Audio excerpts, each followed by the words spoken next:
እስር ከመጣ መታሰር አለበት ነው የፍትህ አደባባይ ፍትህ ሊያገኝ በማይችልበት ሁኔታ የፍትህ አደባባይ በሌለበት የዚህ አደባባይ ላይ ቆም የማወገት አለ እንደሱ ብሎ የሚያስብ ሰው መጀመሪያ ትግል ውስጥ መግባት የለበትም ቴዲ ሌሎች መንገዶች አገዛዙ እዚህ ትግል ውስጥ ስገባ ስርዓቱ አያስርም ብዬ አይደለም የገባሁት አገዛዙ ደካማ በሆነበት መንገድ ብታገለው የበለጠ ውጤት አመጣለሁ ብሎ ምርጫ ሊወስድ ይችላል አንተ ፊት ለፊት ነው መጋፈጥ ያለብን መንቀጣጫነቱን በፍጹም መቀበል የለብንም እሱን እያደረገ እንደማይቀጥል ማሳየት አለብን እያልክ ነው ቫሊድ ነው ማለት የምታነሳው ነጥብ በሌላ በኩል ደግሞ አይ አገዛዙ የሚፈልገውን ያህል ጉዳት እንዲያደርስ መፍቀድም ትክክል አይደለም አሉ የሚባሉትን ሐሳቢዎች አለ ምህረት እየገደለ ህብረተሰብን አለ መሪ ሊያስቀር ይችላል አድርጓል እስካሁንም ስለዚህ ያገዛዙን ደካማ ጎን ተጠቅሞ በቀነሰ ጉዳት ከፍተኛ ውጤት ላመጣ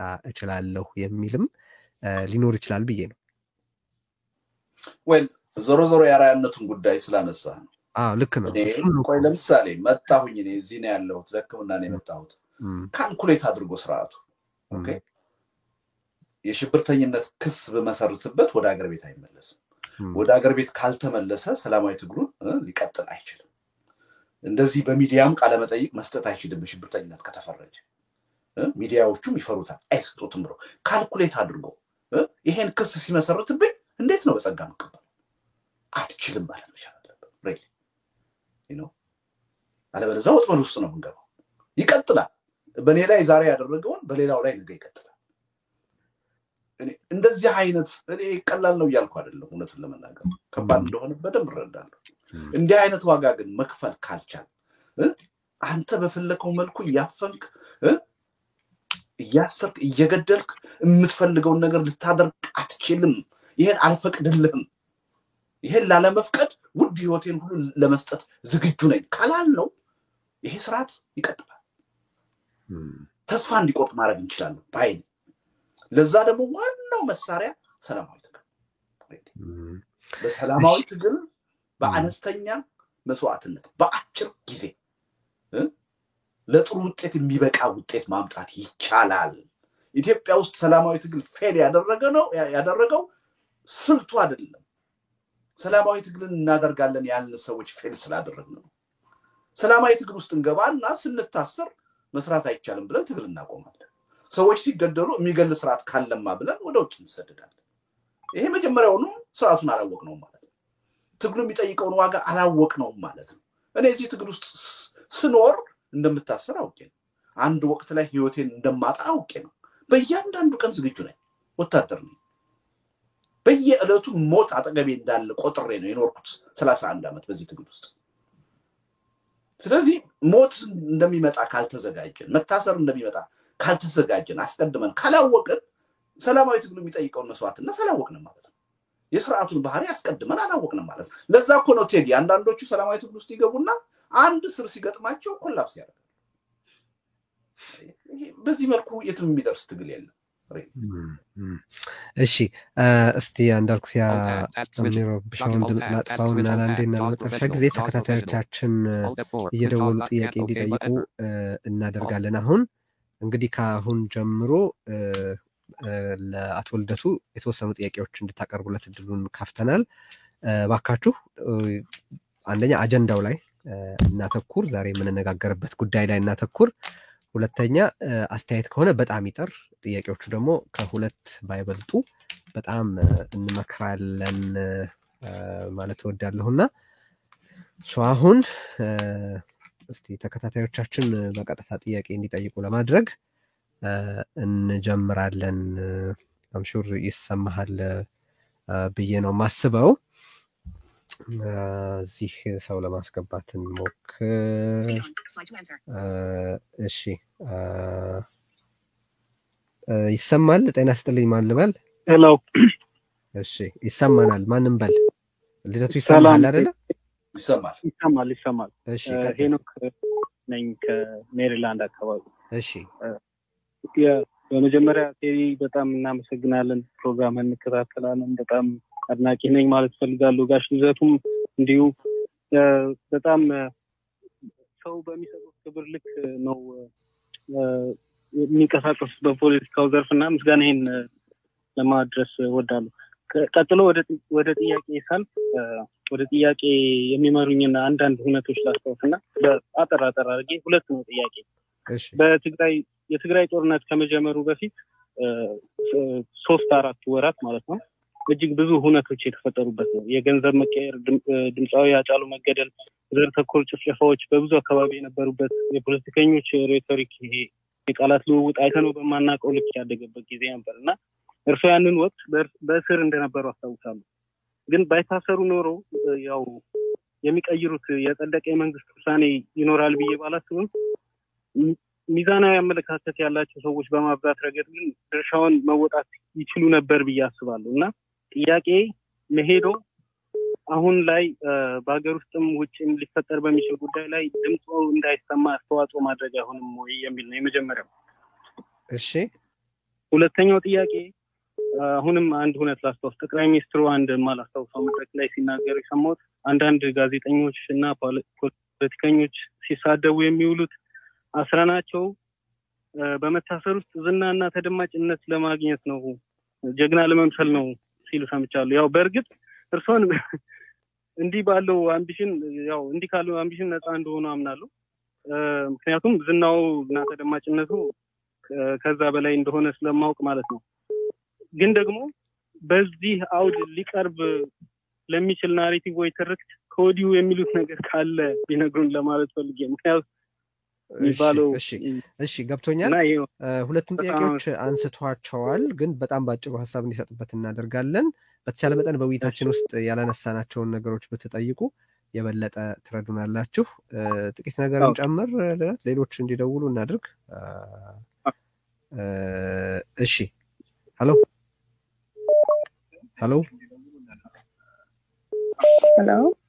ይሰማል? ከኋላ ስለሚሰማ እሱን ቢዘጉልን በጣም ጥሩ ነበር።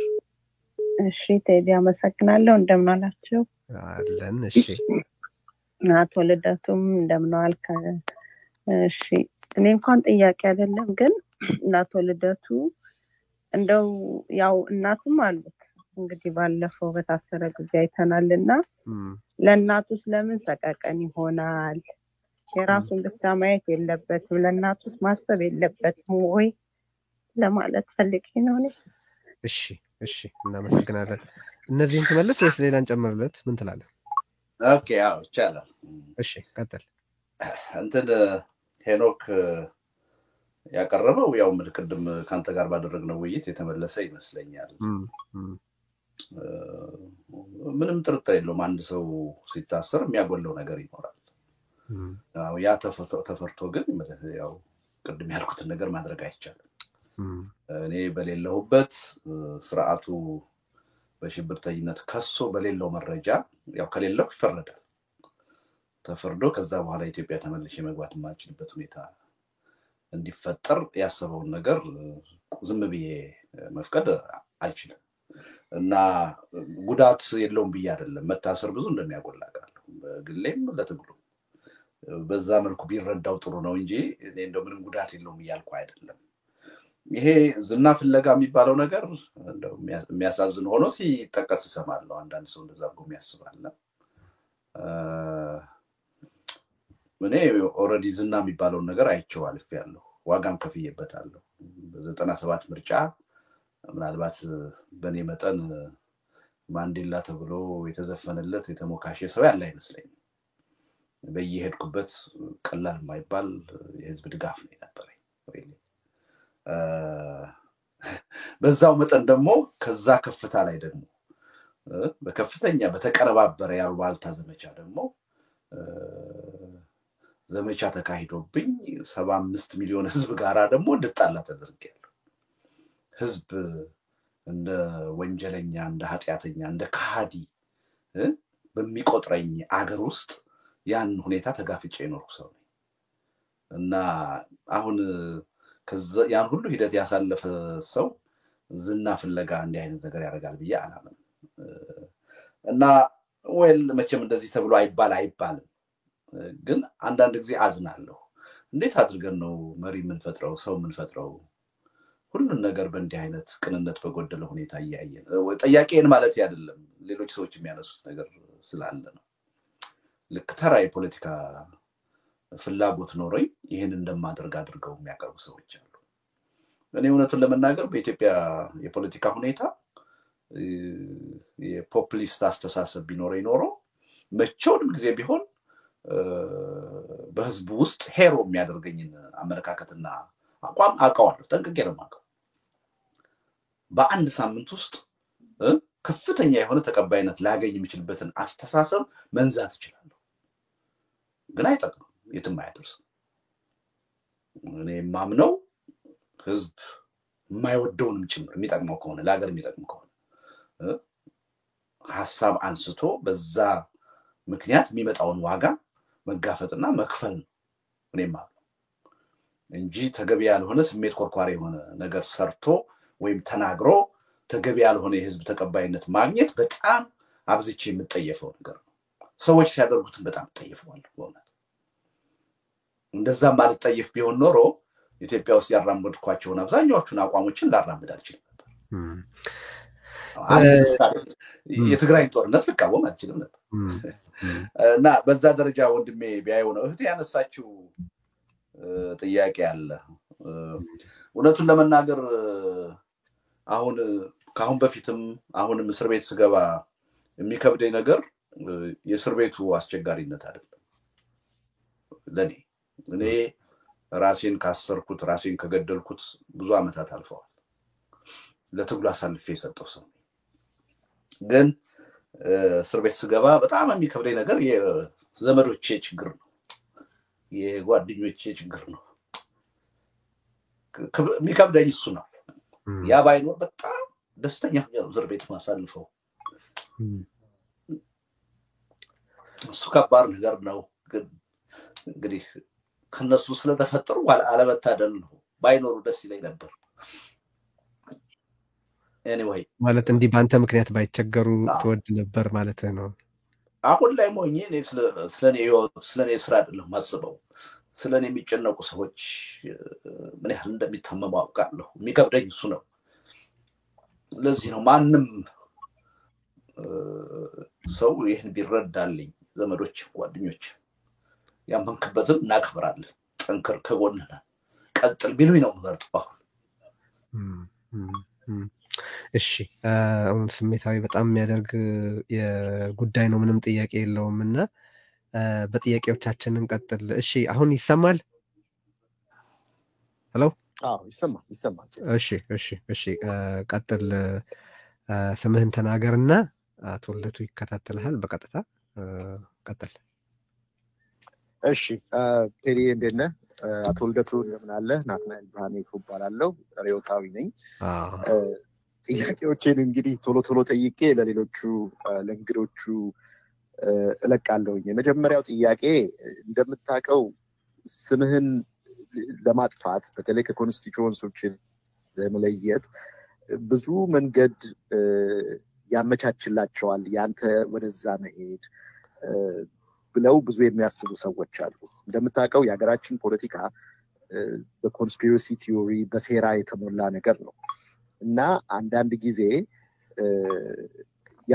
በራሴ ታሪክ ስትመለከተው የዛሬ የዜማ መሪዎች የነበሩ ሰዎች ስምህን አጥፍተው በምን አይነት ሁኔታ ከኮንስቲቹዌንሲዎች እንደለዩ ታውቃለህ አሁን ስትመለስ ምናልባት ቻርጆችህን ድሮፕ አድርገው ድሮም እኮ እሱ ከነሱ ጋር ሲሰራ ነበረ የሚያስብል ነገር ሊፈጥሩብህ ይችላሉ ብለው የሚያስቡ ሰዎች አሉ የመጀመሪያው ጥያቄ እሱ ነው ስለሱ ምን ትላለህ ነው ስለሱ ምን ትላለህ ነው ሁለተኛው ጥያቄ የጤና ሁኔታ እኔንም ጨምሮ በጣም ብዙ ሰዎችን ያሳስባል እና ህክምና በተገቢ ሁኔታ ላታገኝ የምትችልበት ሁኔታ አለ ኢትዮጵያ ውስጥ ሆነ ትዝልህ እንደሆነ አንድ ቃለ መጠይቅ ስትሰጥ የተናገርከው ነገር ምንድነው የሻዕቢያ ሰዎች ይከታተሉህ እንደነበረ የተናገርከው ነገር አለና አሁንም እነዚህ ሰዎች በሴኩሪቲ አፓራተስ ውስጥ ስለተሰገሰጉ ጉዳት ሊያደርሱብህ ይችላሉ ወይ በጤና ወይ በሌላ መንገድ እንደዛ ያደርጋሉ ብለው የሚያስቡ ብዙ እኔን የሚጠይቁ ሰዎች አሉ ይሄንን ብታማክሩት የሚሉ ሰዎች አሉና ተጋላጭ የሆንክ አይደለም ወይ ነው? እሺ ያው መጨረሻ ላይ የምለው ምንድነው በዚህ በሁለት ዓመት ውስጥ ወደ መጨረሻም አሁን ስትናገር ጠቅሰዋል። በዚህ በሁለት ዓመት ውስጥ በተለያየ ምክንያት ስምህም ጠፍቶ ፓርቲህን እየበታተኑ ብዙ ሰዎች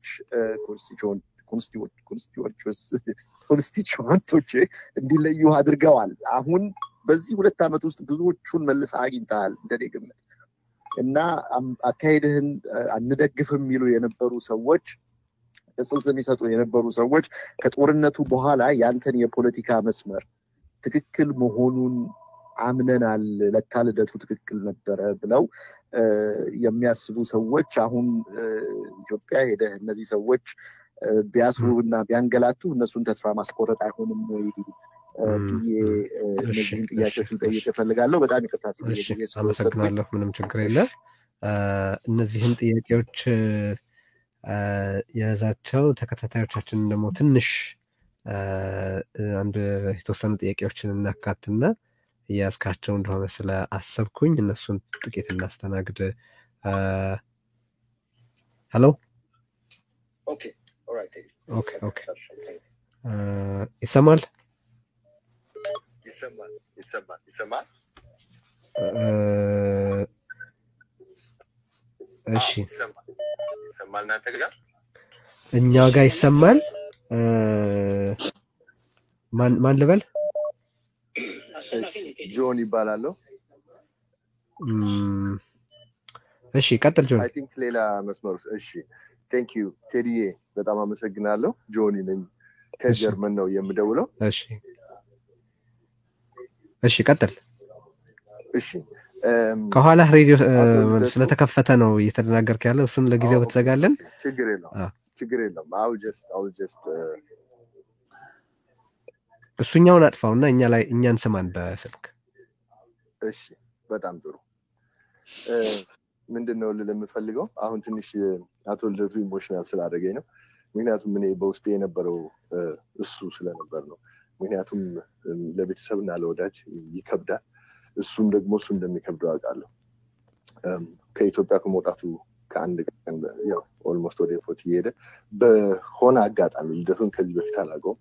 የዛሬ 25-26 ዓመት ወደ ፖለቲካ መድረክ በገባበት ጊዜ ኢኮኖሚክ፣ ሶሻል እና የፖለቲካል ትንታኔውን ኮንቪንስ አድርጎኝ እስከ ዛሬ ድረስ የደገፍኩት ወደፊት የሚደግፈው ለእኔ ሂሮ የምለው አንድ እውነተኛ ኢትዮጵያዊ ጀግናዬ ልደቱ አያሌው ነው።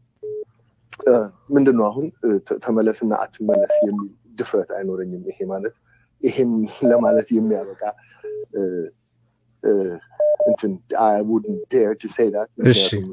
አቶ ልደቱ የሚያደርገውን አምኖበትና አስቦበት እንደሚያደርግ ታስባለህ? ጥያቄ ምንድን ነው? አንዲት ነገር ብቻ ቴዲዬ እንድል አንድ ደቂቃ ብቻ ከዛ ውስጥ እሺ የዘላለም አምላክ እግዚአብሔር እውነተኛ ሄሎ አቶ ልደቱ ሄሎ እየሰማኸኝ? ተቋርጠህ ነበር። ቀጥል። የዘላለም አምላክ የሚለውን ሰምተናል። እግዚአብሔር እውነተኛ ፈራጅ፣ መጨረሻ ላይ አሸናፊ የሚሆነው ደግሞ ልዑል እግዚአብሔር ከአንተ ጋር ይሁን ነው እኔ የምለው። ይሄ ጸሎቴ ነው። በጸሎቴ ከአንተ ጋር ሆናለሁ። በምታደርገው እርምጃ በሙሉ እስከ ዛሬ ድረስ ሚስ አንደርስታንድ ያደረጉህን ሮንግሊ አንደርስታንድ ያደረጉህን ሰዎች ዊን እንደምታደርግ አሁን አምናለሁ። ከዛም በበለጠ አዲስ ትውልድ የእውነተኛ የኢትዮጵያን ለውጥ፣ እውነተኛ የኢትዮጵያዊነትን፣ የኢትዮጵያን ክብር ማምጣት የሚፈልግ አዲስ ትውልድና አዲስ ሬቮሉሽን እንደምታስነሳ ተማመንብሃለሁ። አንተ ለኔ አሁንም የኢትዮጵያዊ ማንዴላ ነህ። ልደቱ አያሌው ቢ ስትሮንግ። ከአንተ ጋር ሚሊዮኖች አለ፣ ከአንተም ጋር እንሆናለን። በጣም አከብርሃለሁ እና እወድሃለሁ። እናመሰግናለን።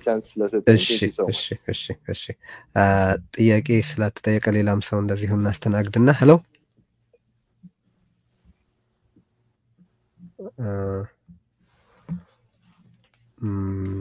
እሺ ፍሪዝ እስኪያደርግ ነው እየተደወለ ያለው ልደቱ በነገራችን ላይ። እሺ ሄሎ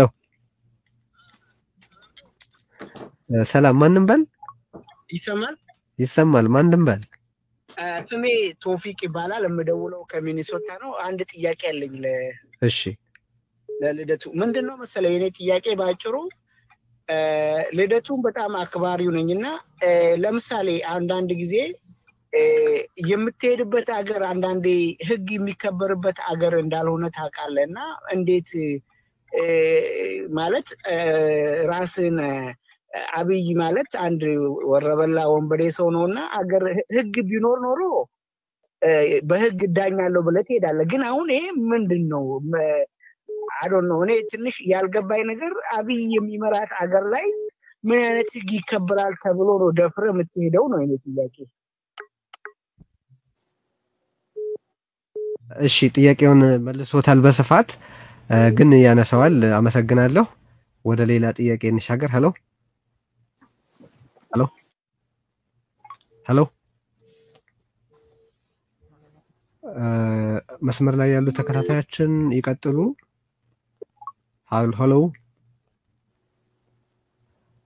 ሄሎ እሺ ያሉትን አንሳቸውና ሌሎቹን ደግሞ የመጨረሻ ዙር አንዴ ሰተን ውይይታችንን እንፈጽማለን ቀጥል ለረቱ የተነሱትን ጥያቄዎች ኦኬ አንድ አራት ጥያቄዎች ይመስሉኛል የመጀመሪያው ይሄ በመሄዴ ቅድም ያቀረበው ይሄ ሀሜተኞቹ ድሮም እነሱ ጋር ይሰራ ነበር ማለት የሚለው አንደኛው ወደ ሀገሬ ነው የሚሄደው እዚህ ሀገርም የመጣሁት ለሕክምና ነው እንጂ ለመኖር አይደለም ወደ ሀገሬ ነው የምመለሰው ስመለስም ደግሞ የሚገጥመኝን ችግር እያወቅኩ ነው የምመለሰውና እኔ ብዙም ቦታ አልሰጠውም ያው ምንም ትግሉ ውስጥ እስካለን ድረስ ምክንያት የለሽ የሆኑ ሁሉን ነገር ከእንዲህ አይነት ነገር ጋር ያያያዙ የሚያወሩ ሰዎች ይኖራሉ ግን ይሄ ያው ትክክል ነገራችን ላይ ንብረቱን ሊያሸሽ ነው የሚል በጣም አስቂኝና አሳፋሪ ነገር የሚያወሩም ሰዎች ተመልክቻለሁ እና ለነዚህ ክብር ሰተመልስ እንድትሰጣቸው አይደለም ግን ህይወትህን ያክል ነገር አደጋ ላይ ሊጥል የሚችል ነገር እያደረክ ያዩ ንብረት ሊያሸሽ ነው ሲሉ ከህይወት ምን ያህል ቁሳቁስ እንደሚያስበልጡ ወይም የሚያወሩት ነገር አሉባልታው ትርጉም እንኳን እንዲሰጥ እንደማይጨነቁ ያሳያል ብዬ አስባለሁ እንደው ውይይቱን ላለማደፍረስ ያክል ስም ከመጥቀስ ልቆጠብ ለዛሬ ግን ይሄም ነጥብ ይነሳል በነገራችን ላይ ቀጥል መልሱ ያው ማንኛውም ነገር ሊባል ይችላል ያው ፖለቲካችን ውስጥ ያለው መጥፎ ባህል ይሄ ነው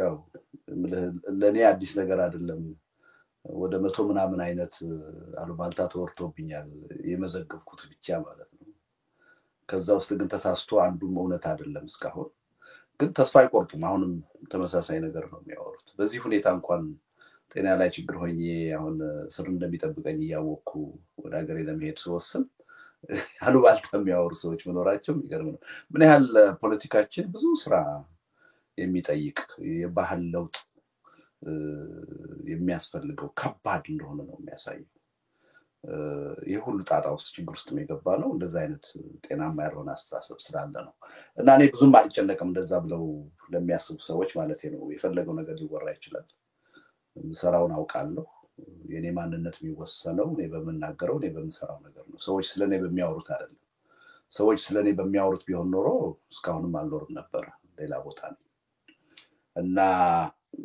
ጥሩ ነገር ነው ብዙ ሰው አሁን አሉባልታውን እየተረዳው መጥቷል እውነቱን እየተገነዘበው መጥቷል ብዙም ቦታ ያላቸው አይመስለኝም እንደዚህ የሚሉ ሰዎች ብዙ ሊያወሩ ይችላሉ በሱ መልኩ ብናየው ነው ሌላው ይሄ ሻቢያ ጉዳይ የተነሳው እውነት ነው ክትትል ያደርጉብኝ እንደነበረ እንደውም ለሕክምና እዚህ ከመጣው በኋላ በአንድ ዩቲዩብ ላይ አንድ ኤርትራዊ ቀርቦ አንዱ ክትትል ያደርግብኝ የነበረው እሱ እንደነበር የቴት ምግብ ቤት አብሮኝ እንደዋለ ሰላም የሚለኝ እንደነበረ ሁሉ ተጸጽቶ ተናግሯል እና ያ አደጋ አለ ምንም ጥርጥር የለውም እኔ ከዚህ ቀደም ደጋግሜ ተናግሬያለሁ ሻቢያ የሚባል ኃይል ኢትዮጵያ ውስጥ እስካለ ድረስ ማናችን ሴኩርድ አይደለንም ደህንነት ሊሰማን አይችልም አደጋ አለ የሚል ነገር አቅርቤያለሁ እና እውነት ነው እሱ በጣም አሳሳቢ ነገር ነው ለኔም ብቻ ሳይሆን ለማን ለራሳቸው ለመንግስት ባለስልጣኖች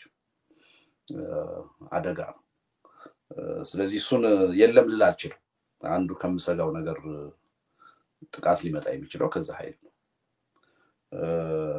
ሌላው ይሄ ደጋፊዎችን ተስፋ ማስቆረጥ አይሆንም ወይ የሚለው ነገር በተቃራሪው ነው ማየው እኔ ተስፋ እንዲኖራቸው ፈልጌ ነው እነሱ በትግሉ በርትተው እንዲቀጥሉ ይሄ አሁን የገባንበት ችግር ዋጋ የሚያስከፍል እንደሆነ ምንም ልንቆጥበው የሚገባ ነገር እንደሌለ እንዲረዱ ለማድረግ ነው እንጂ ምገባው ተስፋ ለማስቆረጥ አይደለም ተስፋ የሚያስቆርጠው የገዢውን ፓርቲ ማስፈራሪያ ዛቻ የፈጠራ ክስ ፈርቼ አገር ያልገባም በየዚህ ብቀር እኔ ሞር የበለጠ ተስፋ የሚያስቆርጠው እሱ ነው ብዬ ነው ስለዚህ የበለጠ ተስፋ ይሰጣቸዋል ብዬ ነው ይሄን ነገር ማስበው ግን ቶፊክ ያነሳው ነገር ህግ በሌለበት ጨካኝ የሆነ ስርዓት ባለበት የሚለው ያው የጨካኔውን ደረጃ ሁላችንም እናውቃለን እንዳውም ቀድመን የተረዳን ሰዎች አለን ከነዛ ሰዎች ውስጥ አንዱ ነኝ የዚህ ስርዓት ምንነት በመረዳት ረገድ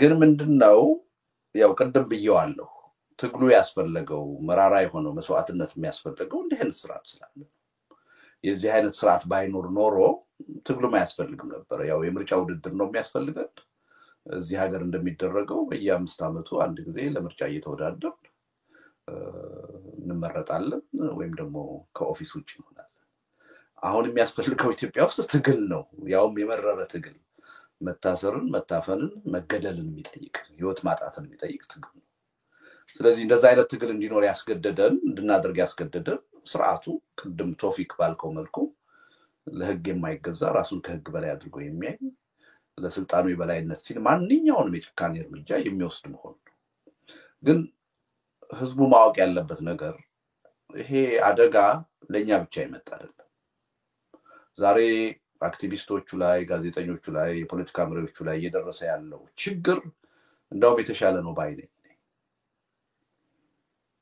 አሁን ያለውን የኢትዮጵያ የፖለቲካ ሁኔታ ካልቀየር ነው ስቴትለስ ሁኔታ ነው የሚፈጠረው መንግስት ይፈርሳል መንግስት ከፈረሰ ፖለቲካ ፓርቲ ውስጥ የምንሳተፍ የማንሳተፍ የሚባል ሰው የለም የታጠቀ ያልታጠቀ የሚባል የለም እንደውም ዋናዎቹ ደካማ የሆኑት ህፃናት አዛውንት ሴቶች ናቸው ያደጋ ሰለባ የሚሆኑት ኢትዮጵያ ውስጥ መንግስት የለሽ ሁኔታ ሲፈጠር የለየለት ሲቪል ዋር ነው የሚከሰተው ሸሽተን የምንሰደድበት የምናመልጥበት ሀገር አይኖርም አሁን ባለው የቅራኔ መጠን አሁን እያየነው ባለው የጭካኔ መጠን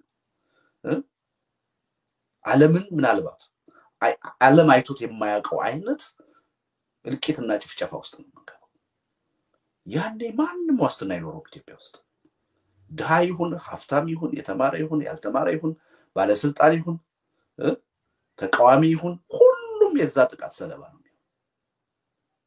በዛ አይነት አደጋ ውስጥ ነው ያለነው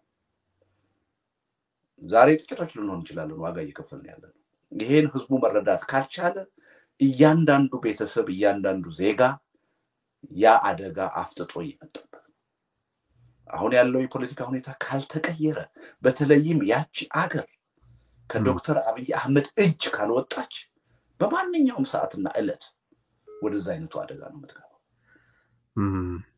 ስለዚህ ዛሬ ስለኔ ህልውና የምታስቡ ሰዎች ስለ ራሳችሁ ህልውና አስቡ ውጭም ከሆናችሁ ስለ ቤተሰቦቻችሁ ህልውና አስቡ ስለ ወንድም ስለ እህቶቻችሁ አስቡ ያ አይነቱ ሁኔታ ሲፈጠር ኢትዮጵያ የእልቂት ማሰሮ ነው ወደ 1 ሚሊዮን ህዝብ አልቋል ብለን ተደንቀናል ከዛ በላይ ዓለምን ሊያስደነግጥ የሚችል ሁኔታ ነው የሚፈጠረው ሃይላይቱን እኮ አየነው አይደል እንዴ በሁለት አመቱ ጦርነት ሰው በቆሙ ሲቃጠል ሰው በቆሙ ሲሰቀል ሰው በቆሙ ሲታረድ አየነው የተማሩ ምንላቸው ሽማግሌ ምንላቸው የሃይማኖት ሰዎች ናቸው ምንላቸው ይህን ጉዳይ እንደ ድል ሲቆጥሩት እንደ ትልቅ ነገር ቆጥረው ሲሰብኩ አየነው ሃይላይቱን እኮ አይተነዋል በቃ መንግስት የለሽ በሆነ ማግስት ማንንም ቤተሰብ ማንንም ዜጋ ኢትዮጵያ ውስጥ ከልቂት የመዳን ዋስትና የለው ችግሩ በዛ ደረጃ ነው ይሄን ተረዱት እና ቶፊክን በዚህ መልኩ ቢያውጡ እዚህ ያላችሁም ሰዎች ነገ ከነገ ወዲያ ተመልሳችሁ የምትሄዱበት ሀገር አይኖርም ቤተሰቦቻችሁንም በህይወት የማግኘት እድል ላይኖራችሁ ይችላል ችግሩ ክብደቱ በዛ ደረጃ ነው እኔ አያስደንቅም። ዛሬ እኛ ለመክፈል የምንዘጋጀው መስዋዕትነት ምንም ማለት ነው። ያን አደጋ እንድትረዱት። እሺ ተከታታያችን ብዙ ጠብቀውናል። ይቅርታ መቀጠል ይችላሉ ጥያቄውን። እሺ አመሰግናለሁኝ ቴዲ እንዲሁም ልደቱ። የኔ አንድ ጥያቄና ሌላኛው አስተያየት ነው። የመጀመሪያ ጥያቄ ምናልባት አሁን ጋሽ ልደቱ ወደ ኢትዮጵያ ስትሄድ አብይ አህመድ ሁኔታዎችን ቢቀይራቸው ስንበልና አንተን እዛ ስትገባ በሰላም እንድትገባ ነገሮች ሁሉ በህግና በህግ ብቻ እንዲዳኙ ቢያደርግና ኢትዮጵያ ውስጥ የህግ የበላይነት አለ ወይም ደግሞ የህግ ሪፎርሙ ትክክል ነው ብሎ ፕሮፓጋንዳ ቢሰራብህና ሌሎች በህግ የፍትሃዊነት አለ ብሎ የታገሉ የነበሩትን ሰዎች ጥያቄ ውስጥ ቢከታቸው ምን ትላለህ በዚህ ጉዳይ ላይ? ይህንንስ እንዴት አይተከዋል የሚለውን ነገር ነው ማንሳት የምፈልገው። እንደ አስተያየት ግን ምንም ማድረግ አይቻልም። እንግዲህ ያው መጽሐፍ ቅዱስ ሐዋርያው ጳውሎስ እንደዛ ነው የሆነውና አንተም እንደ መጽሐፍ ቅዱስ ሐዋርያው ጳውሎስ ነው የሆንክበት። ይሄ ሁሉ ሰው እዚህ ብትሆን ባትሄድ እያለ እንግዲህ አየለም እሄዳለሁ ካልክ እንግዲህ የምንለው የጌታ ፈቃድ ይሁን ነውና እግዚአብሔር በነገር ሁሉ አብሮክ ይሁን፣ ጽናቱንና ብርታቱን ይስጥ። አመሰግናለሁ ቴዲ። እሺ እናመሰግናለን። እንቀጥል። ሄሎ ሄሎ ሄሎ ይቀጥሉ። ማንም በል። ተስፋ ይባላለሁ። እሺ እና ለአቶ ልደቱ ያለኝ ጥያቄ ፖፕሊስት አይደለሁም ይላሉ አቶ ልደቱ። በትግራይ ጦርነት ወቅት ላይ ግን ፋኖ ላይ አቋም አልወሰዱም። ማለት ፋኖ የፈጸሙ ወንጀል ከኢትዮጵያ መከላከያ ሰራዊት ከሻዕቢያ ጦር የከፋ እንደሆነ ዓለም አቀፍ ተቋማት እየገለጹ አቶ ልደቱ ግን ፋኖን የማያወግዙበት ምክንያት አንዱ የፖፕሊስት መገለጫ አይደለም ወይ? እሺ ሌላ ጥያቄ። ሁለተኛው ጥያቄ አሁን የኢትዮጵያ መንግስት የአማራ ኃይል ትጥቅ በሚያስፈታበት ወቅት አብዛኛው የትግራይ ተወላጅ ዝም ማለቱ አቶ ልደቱ አስቆጥቷቸዋል። ባላንስም ለማድረግ ይሞክራሉ። በትግራይ ለተፈጸመው ወንጀል የሌሎችን ኃይሎች የትግራይ ኤሊቶች የምናምን ኤሊቶች እያሉ ባላንስ ያደርጋሉ። አሁን የትግራይ ኤሊት የሚባለው በአብዛኛው ግን አሁን አብይ በሚያደርገው ነገር ላይ የሰጠው አቋም የለም። ለምንድን ነው ሁልጊዜ የትግራይ ኤሊት ባላንስ ለማድረግ የሚሞክሩት? እሺ አመሰግናለሁ። ተሰምተዋል አይደል ልደት? አዎ እሺ ይሄ መጨረሻው ዙር ነው ብዬ ስለማስብ የተወሰኑ ጥያቄዎችን እንጨምር ብዬ ነው። ሄሎ ሄሎ ሄሎ ቴዲ ሰላም ነው? ደህና። ማን ልበል? ከየት ነው? ኦኬ ከኖርዌይ ነው። እሺ ዮናስ እባላለሁ። እሺ ማን አሉኝ? ለልደቱ ዮናስ እባላለሁ። ዮናስ እሺ ጥያቄ? ወደ ጥያቄ ማለት ከመግባቴ በፊት ለልደቱን በጣም እናከብርህ እና የምንወድህ ታላቅ ሰው እንደሆንክ በዚህ አጋጣሚ ልነግርህ እፈልጋለሁ። እንደ አጋጣሚ እንዲያውም በዚህ 2 ዓመት አልቅሰናል በትግራይ ጉዳይ። ትንሽ የቀረች ነበር፣ ሰዋም አሁን ስታለቅስ ወጣች። በጣም ከልብ ነው የምንወድህ፣ ምንም ይሁን ምንም አቋምህ እና ለእምነት ባለ ጥንካሬ ባሉም ነገር ማለት ነው። ወደ መጨረሻ ስገባ ግን አሁን ህዝቡ ምንም ወደ ፖለቲካ የሚነቃነቅበት ጊዜ አይደለም። ኢትዮጵያ ውስጥ ገብተህ ስትታሰር ያው በኢኮኖሚና በሁሉም ነገር ተጨናንቆ ያለው ህዝብ ይነሳልኛል ወይ ይጠይቅልኛል ወይ ታስባለህ ወይ? የዕለት ተዕለት ጉዳይ የሚያስጨንቀውና በብዙ ጉዳይ የተጫነው ህብረተሰብ ፖለቲካዊ ጉዳዮችን አጀንዳው አድርጎ የምትፈልገውን ለውጥ ሊያመጣ ይችላል ወይ፣ ስላንተስ ሊቆም ይችላል ወይ የሚል ነው ጥያቄው እንደገባኝ። እሺ በጣም አመሰግናለሁ። ሄሎ ሄሎ ሄሎ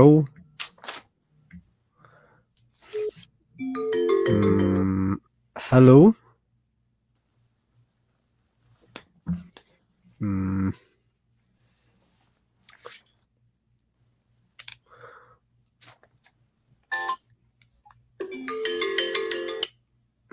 ሄሎ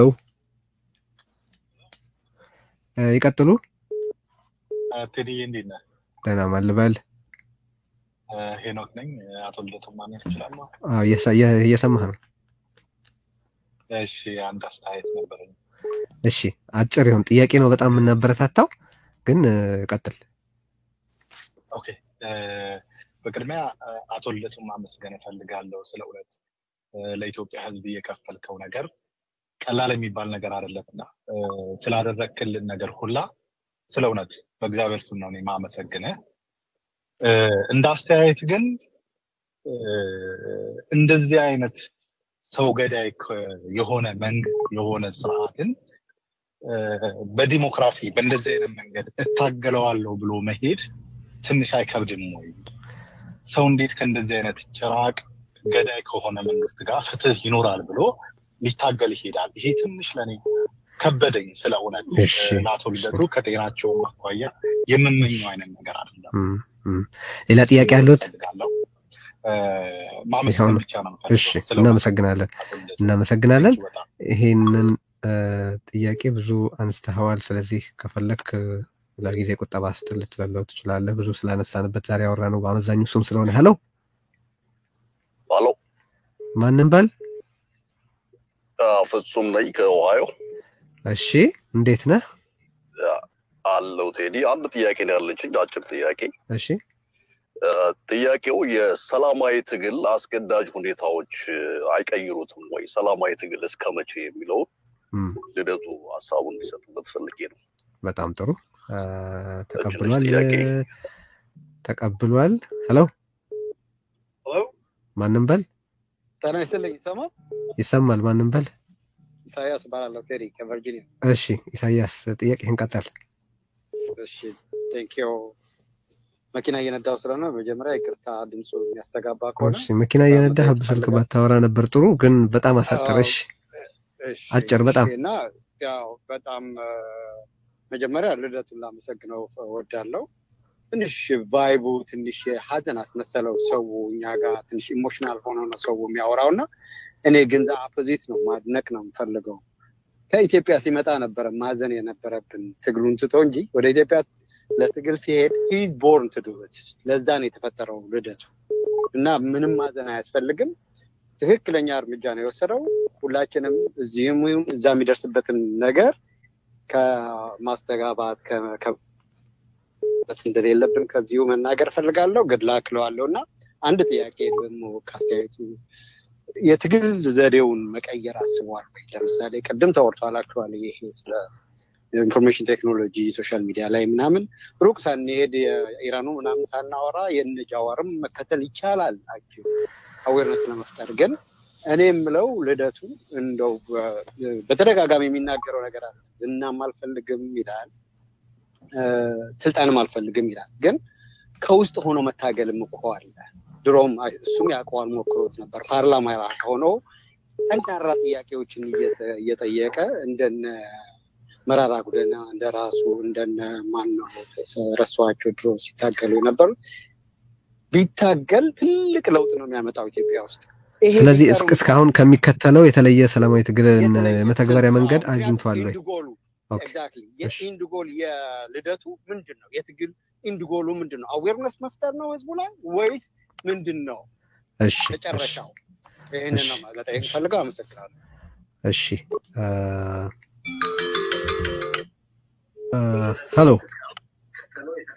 ሄሎ ከኋላ ያለውን ይዝጉልንና ጥያቄውን ያቀርቡ ቶሎ ብለው። ቴዲ እንደምን አለ?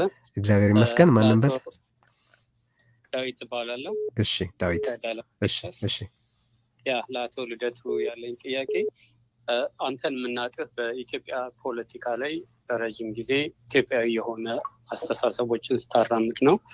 አገሪቱ ደግሞ አሁን ያለችበት ነባራዊ ሁኔታና የወደፊቱንም መገመት ቢቻል ብሔር ላይ ያጠነጠነ ነው የሚሆነው እና በዛ አሁን ባለው የፖለቲካ አስተሳሰብ እስካሁን የነበረህን የፖለቲካ እይታ የመቀየር አዝማሚያ አለ ወይ? ለአማራው ህዝብስ ከሰባት ነጥብ ብለህ ካወጣቸው ነገሮች አንዱ አማራ በመሆኔ ታርጌት ተደርጌያለሁ ብለሃል። እውነት ነው፣ እስማማበታለሁ። እሱንስ ሳይድ ይዘህ የአማራውን ህዝብ ለማታገል ምን አይነት የፖለቲካ እይታ ልትይዝ አስበሃል? እሺ በጣም አመሰግናለሁ። የመጨረሻ አንድ ጥያቄ ብቻ እንቀበልና እንዘጋለን። ሄሎ ሰላም ቴዲ እንደምን አላችሁ? ቃል ባላላ እሺ ሰላም ሰላም አቶ ልደቱ እኔ አሁን አቶ ልደቱ ቅድም እንዳለው የልብ በሽታ እንዳለበትና ኮንቲኒየስ ሜዲኬሽን መውሰድ እንዳለበት ከዛም ደግሞ አለፍ ብሎ እስከ ስቴንት ፕሌስመንት ድረስ ሊያስኬደው እንደሚችል ተናግሯልና ይሄንን አሁን ኮንቲኒየስ ሜዲኬሽን መውሰድ ያለበትን ሄዶ ኢትዮጵያ ውስጥ መውጣት ተመልሶ ካልቻለ ይሄንን በየ6 ወሩ ፎሎ አፕ ያለውን ሜዲኬሽን የሚወስዳቸውንስ በምን መንገድ ያገኘዋል ብሎ ያስባል? ከነገና ደግሞ አሁን ሜንሊ አሁን ነገሮቹን የሪስክ ፋክተሮች በሽታውን ሊያጋድዱት የሚችሉ ነገሮች አሉ አይደለ? ከነሱ ውስጥ አንዱ ስትረስ ነው። ሌላው ዳየቱን ምናምን እንኳን ትቶና አሁን እስር ቤት ከገባ እንኳን ኤክስፔክቴሽኑ የራሱን ኬር ለማድረግ ይሄንን ያለውን የልብ በሽታ ሊያፋጥንበት ይችላል እና አሁን ያንን የራሱን የሄልዝ ኮንዲሽን እንኳን በምን አይነት ያየዋል? ምክንያቱም በምንም ነገር ሳይሆን እሱ ራሱ ዴንጀረስ ነው ለላይፉ። ይሄንን ያውቀዋል እሱ ራሱ ብዙ ያጠናበት ስለሆነ ያየው ስለሆነና በምን መስኮት ያየው ነው እሱ ሌላ ነገር እንኳን ሳይሄድና እሱም ለሁሉ ሰው የሚያሳስበው እሱም ጨምሮ ነው። ሌላ መንግስት እንኳን የሚያስቀምጥበት ሌላ ነገር ባይኖር እስር ቤት መግባቱ ስትረሱስ መሆኑ ራሱ የልቡን በሽታም ሊያባብሰው ይችላል። መድኃኒቱንስ ደግሞ በምንድነው ኮንቲኒየስሊ ማግኘት የሚችለው? ፕሮሲጀር ካስፈልገውስ ፕሮሲጀሩስ እንዴት ነው? ይሄንን ሁሉ በምንድነው አይኑ ያየው ለልጄ ነው። በተረፈ አቶ ልደቱ በጣም እንወድሃለን ሁላችንም። በራስ እስካሁን ባለህበት አቋም ሄድክና ሁሉም ሰው ያስብልሃል ይሳሳልሃልና እግዚአብሔር ይጠብቀላለሁ። ቴንክ ዩ። እሺ በጣም አመሰግናለሁ። እነዚህን ጥያቄዎች መልስ ልደት እና ከዛ የመዝጊያ ነገር አቅርበን ውይይታችንን እንፈጽማለን። ብዙዎች እየደወላችሁ ነው ይገባኛል፣ ግን የሆነ ቦታ ላይ ነገሩ መቆም አለበት። የስልክ ጎርፍ እየመጣ እንደሆነ እመለከታለሁ። ነገሩ በጣም ያነጋግራል። ነገሩ በሪዮት ውይይቶች በምንከፍትበት ጊዜ ሁልጊዜም በንቃት ነው የምትሳተፉት። እጅግ እናመሰግናችኋለን። ግን አንድ ቦታ ላይ መግታት አለብን። ስለዚህ እነዚህን ጥያቄዎች አንሳቸው ልደት። ኦኬ ትንሽ ሰፋ ያሉ ናቸው። አንድ 8 ጥያቄ ነው መሰለኝ። የመጀመሪያው ፖፑሊስት ነው ያለኝ ሰውዬ ያው እንግዲህ እንደዛ ብሎ ካሰበ ምንም ማድረግ አይቻልም፣ መቀበል ነው። ያው እውነታው አይደለም እና አንድ 2 ጥያቄዎች አብሮ ያይዞ ያቀርበዋል። ፋኖን ስትተች ሰምቼ አላውቅም ያለው ነገር። እኔ ማንኛውንም በኃይል በትጥቅ ዓላማዬን አስፈጽማለሁ የሚልን ኃይል ነው የምቃወመው። ግን ደግሞ ኢትዮጵያ ውስጥ ያለው የፖለቲካ ችግር በፍረጃ መፈታት ይችላል የሚል እምነት የለኝም። ለምሳሌ ህወሓት ሽብርተኛ ተብሎ መፈረጁን ተቃውሜያለሁ። በወቅቱ ይሄ ተወዳጅ አያደርግም ያስተሳሰብ። ኦላ ሽብርተኛ ተብሎ መፈረጁን ተቃውሜያለሁ። ይሄም በብዙ ሰዎች ዘንድ ተቃውሞ ያስነሳብኝ ጥያቄ ነው። አሁንም ደግሞ አማራ ክልል ውስጥ ያሉ ታጣቂ ኃይሎችን በሽብርተኝነት እየፈረጁ ትጥቅ ማስፈታት ተገቢ ነው ብያለሁ። እነሱም ጋር ልክ ኦላ ጋር ቲፒኤልኤፍ ጋር እንደተሞከረው ቁጭ ብሎ በሰላማዊ መንገድ መወያየትና መደራደር ነው መፍትሄው ነው ማምነው። ስለዚህ አንድ ቦታ የተለየ አንድ ሌላ ቦታ የተለየ አስተሳሰብ የለኝም። ከዛ ውጪ አማራ ይሁን ትግራይ ይሁን ኦሮሚያ ይሁን ማንኛውም ታጣቂ በተለይ ባልታጠቁ ሰዎች በሲቪል ዜጎች ላይ ጥቃት የሚያደርስን ሁሉ አወግዛለሁ። በጠነከረ ሁኔታ ነው የማወግዘው። ሌላው ቀርቶ አሁን አንዱ የተከሰስንበት ሁኔታ ከዚህ ከአማራ ክልል ከአቶ ግርማ የሺጥላ ግድያ ጋር በተያያዘ ነው። እኔ ያን ግድያም ራሱ አወግዛለሁ፣ አልደግፍም። ባለስልጣናትን በመግደል ኢትዮጵያ ውስጥ ለውጥ ይመጣል ብያለሁ። ማንም ሰው ያጠፋው ጥፋት ካለም በፍርድ ነው መዳኘት ያለበት፣ በአደባባይ ግድያ አይደለም ለውጥ የሚመጣው ብዬ ነው የማምነው። እና ወንድሜ እንደው መቼም አቋም ይዘህ ለማውገዝ ካልፈለክ በስተቀር የኔ አቋም ወደድ ባይ ወይም ፖፑሊስት ባለመሆኔ ነው ብዙ ዋጋ የከፈልኩት እንደዛ መሆን ብፈልግ በምን ጉዳይ ምን አቋም መያዝ እንዳለበት ከብዙ ሰው ባላነሰ አውቀዋለሁ እና ይሄን ነው ልምችለው ሌላው አሁን በአሁኑ ወቅት አማራ አካባቢ ያለው ጉዳይ ላይ የትግራይ ኃይሎች ያላቸው ነገር አያስደስትህም ብለኛል አዎ አያስደስተኝም ከዚህ ቀደም ተናግሬያለሁ የአማራ ኃይሎች ከዶክተር አብይ ጋር ቆመው ትግራይ ውስጥ የተካሄደውን ጦርነት መደገፋቸው ስህተት ነው ከስህተትም ታሪካዊ ስህተት ነው ብዬ ነው ያወገዝኩት ኦኬ ያኔ የትግራይን ጦርነት ያወገዝኩት የህወሓት ደጋፊ ሆኜ አይደለም የትግራይ ህዝብ ደጋፊ ሆኜ ነው አሁን አማራ ክልል ላይ እየተደረገ ያለውም ጥቃት የታጠቁ ኃይሎችን ብቻ አይደለም ሰላማዊ ዜጎችን ጭምር ነው መንግስት እያጠቃ ያለው እኔ አንድ ምሳሌ ነኝ እኔ ሰላማዊ ዜጋ ነኝ በምንም ተአምር በሽብርተኝነት ልፈረጅ አልችልም የተፈረጅኩት ስርዓቱ አሁን የአማራ ኤሊቶችን የጥቃት ኢላማ በማድረጉ ነው ስለዚህ ይሄን ግንዛቤ ውስጥ ማስገባት ያስፈልጋል የትግራይ ኃይሎች በዚህ ወቅት በአማራ ህዝብ ላይ የሚደርሰውን በደል መቃወም መቻል አለባቸው እኛ እንደተቃወሙ በአማራ ህዝብ ላይ የሚደርሰውን በደል መቃወም ማለት ፋኖን መደገፍ አይደለም ልዩ ኃይልን መደገፍ ማለት አይደለም ህዝቡ ነው ችግር እየደረሰበት ያለው እየተሰቃየ ያለው ይሄን ለይተን ማየት አለብን ነው ከዚህ አንፃር ዝምታን መምረጣቸው ተገቢ ነው ብያለሁ ስተትን በስተት ማረም አይቻልም ትናንት የአማራ የፖለቲካ ኃይሎች ዶክተር አብይን ደግፈው አጌንስት የትግራይ ህዝብ መቆማቸው ትክክል አይደለም እንዳልኩት ሁሉ አሁን የትግራይ ኃይሎች በተለየ ሁኔታ ከዶክተር አብይ ጋር በተፈጠረ ግንኙነት የአማራን ጉዳይ መዘንጋት አለባቸው ብያለሁ ዝም ማለት አለባቸው ብያለሁ ግልደት አንድ ጥያቄ ላንሳልህ እንደው በአጋጣሚ አንድ ስቴፕ ፎርወርድ አድርገህ አትመለከተውም ወይ አለመተባበርን ማለት በዛ በኩል የነበረው በፖለቲካ ኃይል ስለ ፖለቲካ ኃይል ነውና የምናወራው ፍጹም ሊባል የሚችል ድጋፍ ነበረ በአማራ ክልልም ሆነ ከዛ ውጭም ባለው አጠቃላይ በአማራ ብሔረተኝነት ልሂቃን ዘንድ የነበረ ፍጹም ድጋፍ ነበረ አሁን ከዛ ካገዛዙም ጋር ሁኔታ ውስጥ ገብቶ አለመንቦጫረቅን ገለል ብሎ ሁኔታዎችን ማየትን ቢያንስ በጉዳት አለመተባበርን እንደ አንድ ስቴፕ ፎርወርድ እንደ አንድ በጎ ምልክት አትመለከተውም ወይ በአንድ ወቅት የአዲስ አበባ ህዝብ በተለያዩ ቦታዎች የተነሳን ተቃውሞ ተመለከተ ዝም ማለቱን እንደ ድጋፍ እንቆጥረዋለን የሚሉ አንዳንድ ሰዎች ነበሩ በኦሮሞ ብሔረተኝነት ልሂቃን በኩል እና አንድ አዎንታዊ እርምጃ አድርገህ አትመለከተውም ወይ እንደው ከተነሳ አይቀርብ ይሄ አንደኛ ፍጹም የሚለውን ነገር አልቀበለውም ቴዲ አሁን ያልከው የአማራ ኤሊት ፍጹም በሚባል ደረጃ አይደለም የአማራ ብሔረተኝነት ልሂቃን ነው ያልኩትና ኦኬ ብሔረተኞቹ ልሂቃን ነው ስለዚህ አሁን የትግራይ ብሔረተኞችን ስለሆነ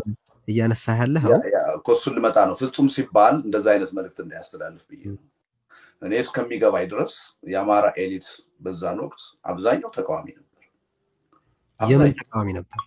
የጦርነቱ ተቃዋሚ ነበር ግን በአደባባይ ወጥተው መናገር የቻሉት እጅግ በጣም ጥቂቶቹ ናቸው ዋል ካልተገለጸ በምን ይታወቃል አሁን አንተ ወዳልከው ሊመጣ ነው የትግራይ ኃይሎችን በአማራ ህዝብ ላይ አሁን የሚደርሰውን በደል ካልተናገሩት በምን ይታወቃል ያኛው ተቃውሞ ይኸውልህ በአማራ ብሔረተኝነት አሁን የአማራ ልሂቃን ያልኩት እኔ ሆን ብዬ ነው አማራ የሆኑ ልሂቃን ሁሉ ይሄን ጦርነት ደግፈውታል ማለት አይቻልም የአማራ ብሔረተኝነት ልሂቃን ራሳቸውን በአማራ ብሔረተኝነት የሚገልጹት ግን እኔ አሉ የሚባሉት ድርጅቶች የሲቪክ አደረጃጀቶች የማህበረሰብ አንቂዎች መሪዎች በስልጣን ላይ ያሉም የሌሉም የፖለቲካ መሪዎች ከፍተኛ ድጋፍ ሰጥተዋል ከፍተኛ የሚባል ድጋፍ እኔ የአማራ ብሔረተኛ ነኝ ብሎ ይሄ ጦርነትን ከመቃወም ዝም ያለ ልሂቅ እኔ ሳላውቀው ያለ ሊሆን ይችላል ግን ከአደባባይ ላይ ከምንመለከታቸው ሰዎች ያንን ያላደረገ ግን ራሱ የአማራ ብሔረተኛ ነኝ የሚል ሰው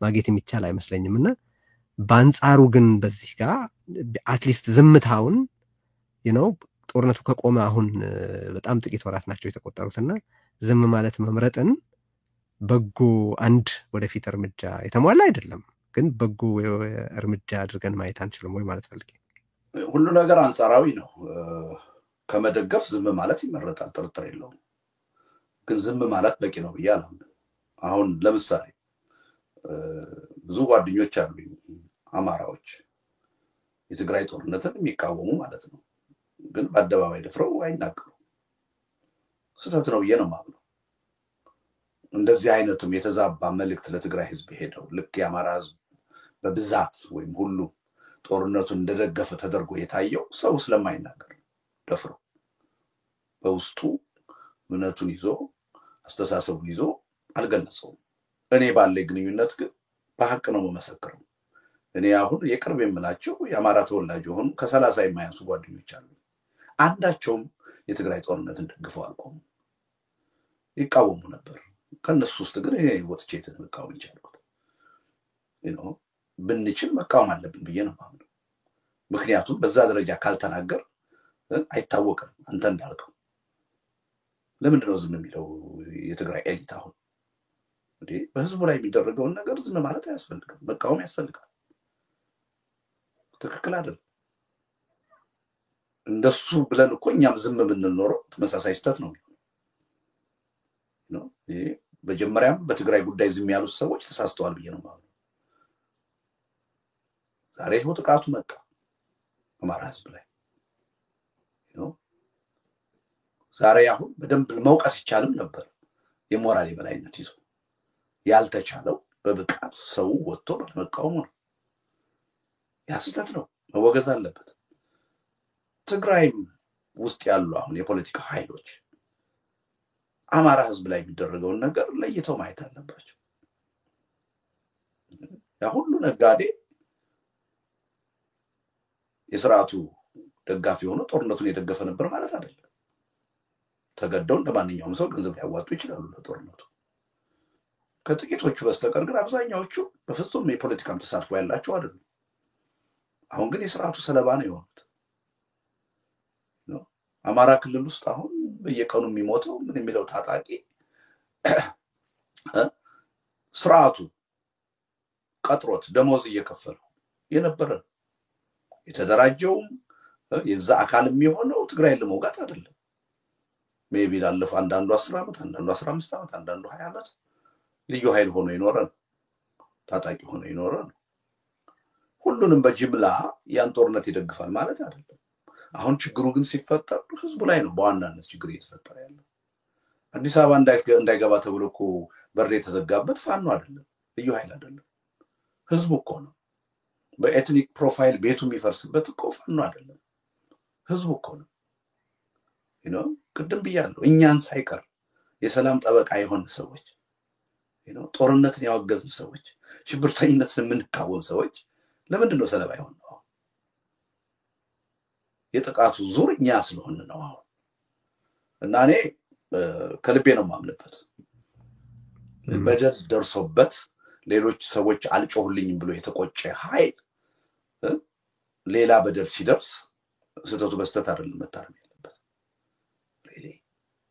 ትናንት ይሄን አላረጋችሁም ከፍቶና ተሳስታችኋል ግን ደግሞ ዛሬ እናንተ ላይ የሚሆነው ልንደግፍ አንችልም እንቃወማለን ቢባል ተገቢ ነው ብዬ ነው ሁሉም ኢትዮጵያዊ በዚህ መልኩ ነው ማሰብ ያለብን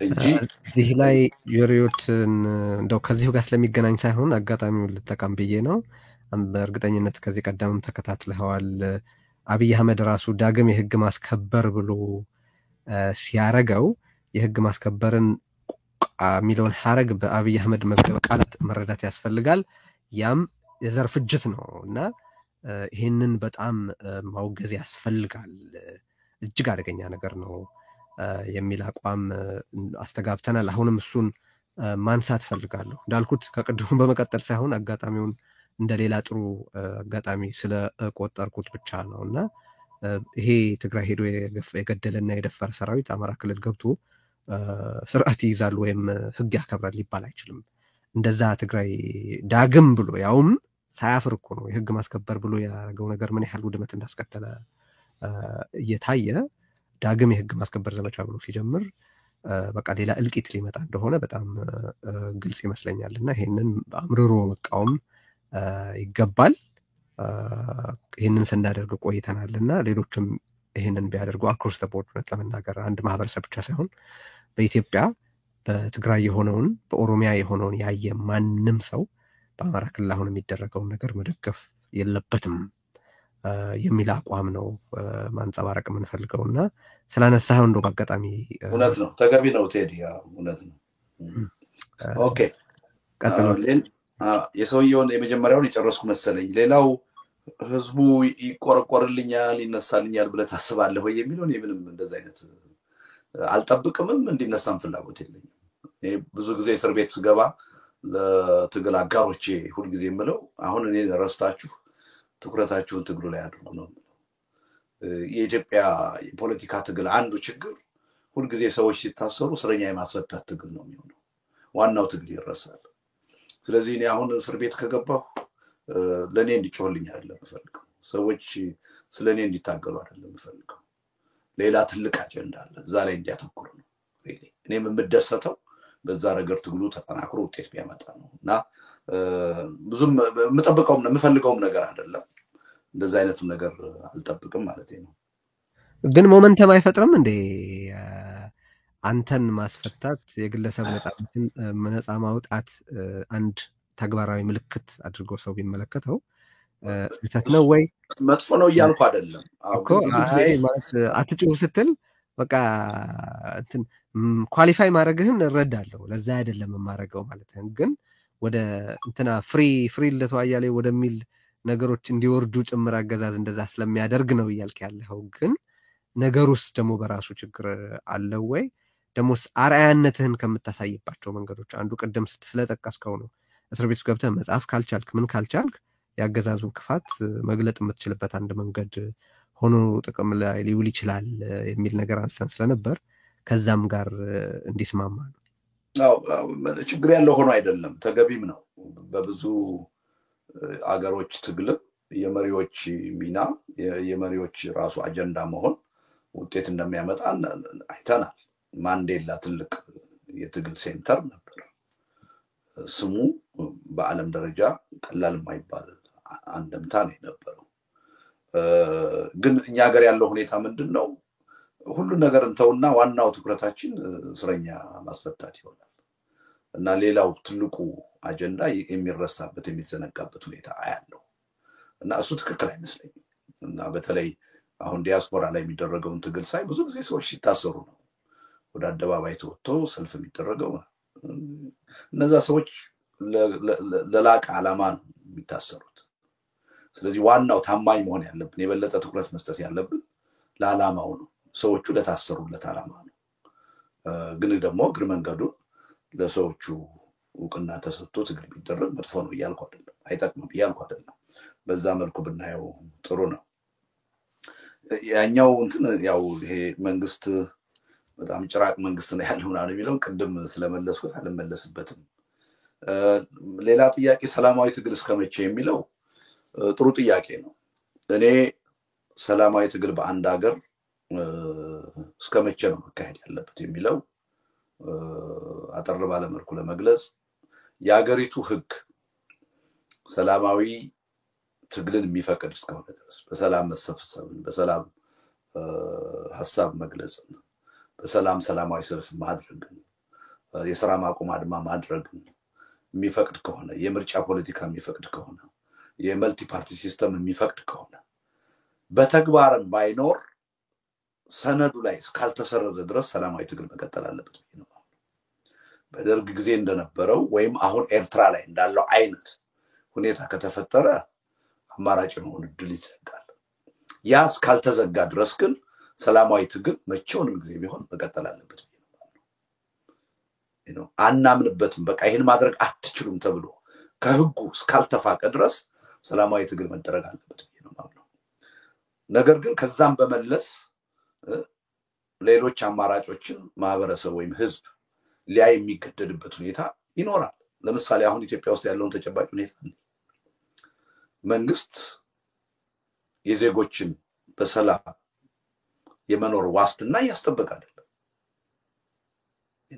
መንግስት የሌለ ያህል አንድ ማንም ታጣቂ ሄዶ ሰዎችን የሚገል ከሆነ የሚያፈናቅል ከሆነ መንግስት ያን ኃላፊነቱን የማይወጣ ከሆነ በአንድ በኩል ዜጎች ራሳቸውን እርምጃ ታጥቀው ለመውሰድ ይገደዳሉ ተፈጥሯዊ ነው መንግስት ደግሞ ከዛም አልፎ ራሱ ህብረተሰብን የጥቃት ኢላማ የሚያደርግ ከሆነ ያላግባብ ከህግ ውጭ ቅድም እንዳልከው በህግ ማስከበር ስም ከህግ ውጭ የሚያደርግ ከሆነ ህብረተሰብ የራሱን ደህንነት ለማስጠበቅ ሊገደድ ይችላል ይህ አይነት ሁኔታ ኢትዮጵያ ውስጥ ያያየን ስለዚህ ብዙዎች ወደ አመጽ ትግል ወደ ትጥቅ ትግል እየተገፉ ነው ከዛም ውጪ ለምሳሌ አሁን ባለው የኢትዮጵያ ተጨባጭ ሁኔታ በሰላማዊ መንገድ የሚታገሉ ኃይሎች እውቅና ያላቸው በህግ እውቅና ያላቸው እነሱ ናቸው በምርጫ ቦርድ የተመዘገቡ ናቸው መንግስት ግን ከነሱ ጋር ያለውን የፖለቲካ ልዩነት በጠረጴዛ ዙሪያ በውይይት በድርድር መፍታት አይፈልግም አቅም የላቸውም ብሎ ነው የሚያምነው ታጥቀው ሸፍተው ቻሌንጅ የሚያደርጉት ጋር ግን ለመደራደር ይፈልጋል ከህወሓት ጋር በጉልበት ነው የተደራደረው ከኦላ ጋር በጉልበት ነው የተደራደረው ከሌሎቻችን ጋር ግን መደራደር አይፈልግም ይሄ ምን መልእክት አለው ምን ውጤት ያመጣል ብለን ካየን ሰላማዊ ትግሉን እያቀጨጨ የትጥቅ ትግል የበለጠ መፍትሄ እንዲሆን አማራጭ እንዲሆን ያደርጋል ማለት ነው ስለዚህ በእንዲህ አይነት ጉዳይ ሰላማዊ ትግል እየቀጨጨ የኃይል አማራጭ የበለጠ ተቀባይነት እያገኘ ሊመጣ ይችላል በእኔ በኩል ግን ህጉ ላይ እስካለ ድረስ ህጉ ላይ እስካልተፋቀ ድረስ ሰላማዊ ትግል መቀጠል አለበት ነው ማለት ነው ምናልባት በሱ መልኩ ብትረዳው ጥያቄ ማለት ነው በዚህ ረገድ እስካሁን ድረስ ያለኝ አመለካከት ነው ያልተቀየረ እርግጥ ነው ነገሮች ከባድ ሆነዋል በስልጣን ላይ ያለው ኃይል እጅግ ጨካኝ ኃይል ነው አረመኔ ኃይል ነው ምሕረት የለሽ ነው ቅድም እንዳልኩት ከግጭት ከቀውስ ከብጥብጥ ከግድያ እጠቀማለሁ ብሎ የሚያምን ኃይል ነው ከዚህ ጋራ መታገል ሰላማዊ ትግሉን የበለጠ ከባድ ውስብስብ መራር ያደርገዋል ግን አሁንም መቀጠል አለበት ብዬ ነው አሁንም በዛ መንገድ ለውጥ የማምጣት እድል አለ ብዬ ነው በአግባቡ ሰላማዊ ትግልን ማካሄድ ከቻለ እኔ ሰላማዊ ትግልን ኢትዮጵያ ውስጥ አይደለም አማጥን ተጠቅመናል አልጀመርነውም ብዬ ነው ገና ሲንጀምረው ነው የምንሸነፈው ገና ሰዎች ጥቂት ሰዎች መገደል መታሰር ሲጀምሩ ነው የምንሸነፈው ከዛ በላይ በጽናት ብናካሄደው በቁርጠኝነት ብናካሄደው በሐሳብ በድርጅት እንዲደገፍ ብናደርገው ሰላማዊ ትግል በአጭር መስዋዕትነት በአጭር ጊዜ እንዳውም ዘላቂ ለውጥ ሊያመጣ ይችላል የሚል እምነት ነው ያለኝ በዚህ ረገድ ያለኝ አቋም አልተቀየረም ብዙ ጊዜ ሰዎች እንዲህ አይነት ችግር ሲደርስባቸው አፈና ሲደርስባቸው ተገፍተው ከዚህ ስልት ይወጣሉ እኔ በቀላሉ ከዛ ስልት ነው የመውጣት ፍላጎት እንደዚህ እንደሚመጣ አስቀድሜ አውቄ ነው የገባሁትና በዚህ ረገድ ያለኝ አመለካከት አልተቀየረም ምናልባት አንዳንድ ጊዜ የሚነሳ ጥያቄ አለ አሁን ካሁን ካለኝ አመለካከት ጋር ተያይዞ አሁን ወንድሜ መጨረሻ ላይ ያቀረብከው ጥያቄ ከአማራነት ጋር በተያያዘ አንድ ህዝብ በተለየ ሁኔታ ከተጠቃ በማንነቱ ተደራጅቶ ራሱን ከጥቃት መከላከል አለበት ብዬ አምናለሁ ስለማምን የዛሬ 31 ዓመት ነው ገና የ21 ዓመት ወጣት እያለሁ የአማራ ድርጅት ውስጥ ገብቼ ያን ነገር የተቃወምኩት የታገልኩት ምክንያቱም ያኔ አማራዎች በተለያዩ የሀገሪቱ አካባቢዎች የተለየ ጥቃት ይደርስባቸው ነበር 83 84 ዓመተ ምህረት ላይ ይሄ ትክክል አይደለም መቆም አለበት ብዬ ድርጅት ውስጥ ገብቼ ታገያለሁ ግን ደግሞ የፖለቲካ ትግል ደግሞ ባስተሳሰብ ነው በዜግነት ነው ብያምናለሁ ይሄ ሁለቱ ይጣላል ብያለሁ ለምርጫ ስንወዳደር ለስልጣን ስንወዳደር በዜግነታችን በኢትዮጵያዊነታችን በመናራምደው አስተሳሰብ ሪዮት ዓለም መሰባሰብ መደራጀት አለብን ብያምናለሁ በማንነታችን ግን የተለየ ጥቃት ከመጣ ደግሞ በማንነት ተደራጅቶ ያን ጥቃት መመከት ያስፈልጋል ብያምናለሁ እኔ ይሄ ሁለቱ ምንም የሚጋጭ ነገር አይደለም ልዩነቱ ምንድነው ለፖለቲካ ለምርጫ የሚደረግ መደራጀት ግን በሐሳብ መሆን አለበት በዜግነት መሆን አለበት ብዬ ነው እና በዚህ ረገድ ያለኝ አመለካከትም አልተቀየረም። ቢቀየር መጥፎ ነው እያልኩ አይደለም። ሁልጊዜ የሰው ልጅ በአንድ አስተሳሰብ ጸንቶ አይኖር። አስፈላጊ ሆኖ ሲገኝ አስቦ አሰላስሎ ሲያምንበት አቋሙን ሊቀይር ይችላል። አሁን ባለው ተጨባጭ ሁኔታ ግን በእነዚህ በትግል ስልትም አሁን በአደረጃጀትም ጉዳይ የተለየ አቋም ለውጥ የለኝም። አይ ቲንክ የመጨረሻው እህቴ ያቀረብሽው መድኃኒት እንግዲህ የተለየ ነገር ካልተፈጠረ ይደርሰኛል። ከዚህ ጓደኞቼ ዘመዶቼ ይልኩልኛል ማለት ነው። ከዚህ ቀደም በዛ ሁኔታ ነው አገኘ ነበረው። የሕክምና ጉዳይ ያው ፍርድ ቤት አመልክቶ እዛው ባሉ ሆስፒታሎች የመታየት እድል ይኖራል። ካሁን በፊት ነበረ፣ ወደፊትም ይኖራል ብዬ ነው ማምነው። ግን ያው ውስብስብ የሆነ ችግር ከተፈጠረ የሀገራችን የሕክምና ደረጃ በጣም ዝቅተኛ ስለሆነ ሪስክ ይኖራል፣ አደጋ ይኖራል።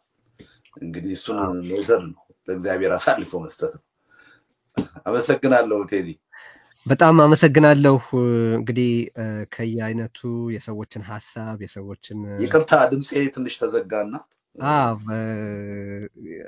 ይሰማኛል። ድምጽህ ማለት እንደመዘጋት ነገር ብሏል። እንግዲህ ሁኔታዎቹም ይሆናሉ። ብቻ እኔ ዋናው እኛ የፈለግነው ከኛ ጥያቄዎች ባሻገር እንደው ህብረተሰቡ ምንድነው እየጠየቀ ያለው የሚለው ነው። ያውም ደግሞ እጅግ ብዙ እየተደወለ ነው። አሁንም ግን ከዛ ውስጥ ማስተናገድ የምንችለውን ያክል ነው ያስተናገድ ነው። ስለዚህ አሁን እንደው እንደ መዝጊያ እንደ መጨረሻ መልእክት በዚህ ውይይታችን ምንድነው ሰዎች ይዘው ቢሄዱ ቢያሰላስሉት የምትወደው? ቢስማሙ ባይስማሙ የራሳቸው ምርጫ ይሆንና ግን በአንተ በኩል ዋና መልእክት እንደው እነዚህን መሰል ጉዳዮች በምታስብበትና በምትወስንበት ጊዜ አሳሪ የምትለው ዋና አንኳር መልእክት ምንድነው ብዬ ላጠይቅና እሱን አድርገን እናሰናብታለን። ያው ቅድም ገልጬዋለሁ። አገሪቱ ያለችበትን እጅግ አሳሳቢ ሁኔታ መረዳት ነው ዋናው። ባደገኛ ኃይል እጅ ነው አገሪቱ ያለችው የወደቀችው በሚያሳዝን ሁኔታ። ለዚህ ስርዓቱን ብቻ ተጠያቂ ማድረግም የሚቻል አይመስልም። ስርዓቱ የኛ ውጤት ነው። በእኛ ዝምታ፣ በእኛ ቸልታ፣ በእኛ ስንፍና፣ በእኛ ፍርሃት ነው ለዚህ አደጋ የተጋለጥ ነው። ስለዚህ ራሳችንም ከተጠያቂነት ነፃ ማድረግ ያለብን አይመስልም። እና ጽሁፌ ላይ አንዲት ነገር ብያለሁ ቴዲ። ወቅቱ አንዳችን ታጋይ ሌላችን ገልጋይ የምንሆንበት አይደለም። በዚህ ትግል ውስጥ ሁላችንም ገብተን የየራሳችንን ተሳትፎ ካላደረግን፣ አስተዋጽኦ ካላደረግን፣ በጉልበት፣ በጊዜ፣ በእውቀት፣ በገንዘብ፣ በህይወት ጭምር ካልተረባረብ አሁን የገጠመን አደጋ እንዲህ በቀላሉ የሚቀለበስ አይደለም። አጠቃላይ አገራዊ ህዝባዊ ህልውናችንን የሚፈታተን። ስለዚህ ነገሮች መመለስ በማይችሉበት ደረጃ ከመድረሳቸው በፊት ሁላችን መረባረብ አለ፣ የምንችለውን ነገር ሁሉ ማድረግ አለብን። እና እኔም ላይ በደንብ ነው የሚገባኝ። ለኔ ሰዎች ካላቸው ቀን አስተሳሰብ ነው ብዙዎቹ እንዳልሄድ የሚፈልጉት ይገባኛል። ግን ሪሊ አሁን ያለውን ተጨባጭ ሁኔታ ልንወጣ ከፈለግን ብዙዎች በዚህ መልኩ የሀገሪቱን ችግር ማየት አለባቸው። ለመታፈን፣ ለመታሰር፣ ለመሞት ብዙዎች መወሰን አለባቸው። በኃይል በአፈና በመግደል ልታስቆመን አትችልም። የምትፈልገውን ነገር ጫንቃችን ላይ ሆነህ ልታደርግ አትችልም። በህግና በስርዓት ብቻ ነው ልታደርግ የምትችለው ማለት መቻል አለብን። ህብረተሰብ እንደዚህ ካላለ በስልጣን ላይ ያለው ኃይል ልኩን የሚያውቅ ኃይል አይደለም። የፈለገውን ነገር ከማድረግ የሚቆጠብ ኃይል አይደለም። እኔ በዚህ ደረጃ ችግሩን እንረዳው። ይሄ ቀላል ችግር አይደለም። ልጆቻችን ትውልዱ ከኛ የሚወርሰው አገር እንዲኖር ከፈለግን በዚህ ደረጃ ሁላችንም መረዳት መቻል አለብን ብዬ ነው የማምነው። ቴዲ በጣም ነው የማመሰግነው።